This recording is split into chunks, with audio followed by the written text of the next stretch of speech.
Au petit matin, Muriel s'apprête à partir travailler lorsqu'elle aperçoit le casque de Noura.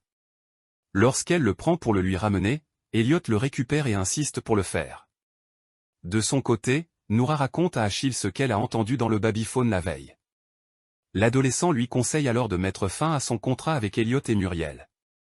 En parallèle, Boris s'est mis sur son 31 pour rattraper le coup avec Victoire puis se rend à Lyon. Sur place, il reconnaît être sorti avec elle pour essayer d'oublier Muriel et qu'il a malheureusement continué en voyant que cette relation la rendait jalouse. Conscient d'avoir gâché leur relation professionnelle, Boris lui demande pardon pour le mal qu'il lui a fait. Victoire, qui apprécie qu'il soit venu jusqu'ici pour lui dire tout ça, souhaite prendre le temps de la réflexion quant à sa collaboration avec Elle Cosmétiques. Dans l'après-midi, Elliot rencontre Noura. Après lui avoir rendu ses affaires, le jeune homme finit par lui dire qu'il sait qu'elle a entendu sa conversation de la veille. Il lui fait alors croire qu'il avait une dette envers quelqu'un mais que c'est désormais terminé. Il promet même que cela ne se reproduira plus. Et comme ils sont très contents de la façon dont elle s'occupe de Thomas, il ajoute qu'il n'a aucune envie qu'elle arrête de travailler pour eux à cause de ce malentendu.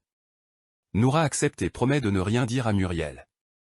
En parallèle, Boris croise Muriel dans les couloirs de Elle Cosmétiques et la remercie de l'avoir poussé à se rendre à Lyon.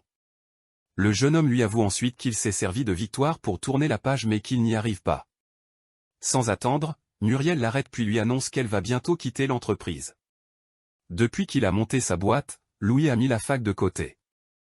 D'ailleurs, le jeune homme a un partiel cet après-midi et n'a pas l'intention de le passer, aux grandes dames de son père qui l'accable de reproches. Louis, qui lui en veut de ne pas croire en lui fait donc remarquer que le Midi Libre a indiqué son nom dans un article consacré aux jeunes entrepreneurs. De son côté, Maëva reçoit un appel de Lenny Vasquez, le dirigeant de la marque de vêtements portant le même nom. Ce dernier prépare une collection de streetwear haut de gamme et aimerait la rencontrer pour discuter d'une éventuelle collaboration. Maëva et Lenny se mettent alors d'accord pour se rencontrer dans quelques jours. Après avoir raccroché, Maëva raconte tout à Alix. Emballée par ce projet, celle-ci propose d'être son agent et de négocier son contrat.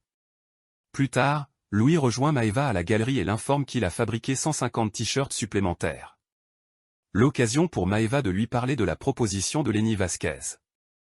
Dans la mesure où elle va certainement lui dire oui, Maëva tient à remercier son ami car c'est grâce à lui que toutes ces aventures arrivent. Pour sa part, Louis peine à cacher sa déception. Par la suite, il retrouve Robin et le met dans la confidence. Bien qu'il soit très heureux pour Maëva, le jeune homme voit surtout que Lenny va réaliser de belles ventes avec elle. Toutefois, Louis n'a pas l'intention de baisser les bras et compte bien engager d'autres artistes pour développer sa marque.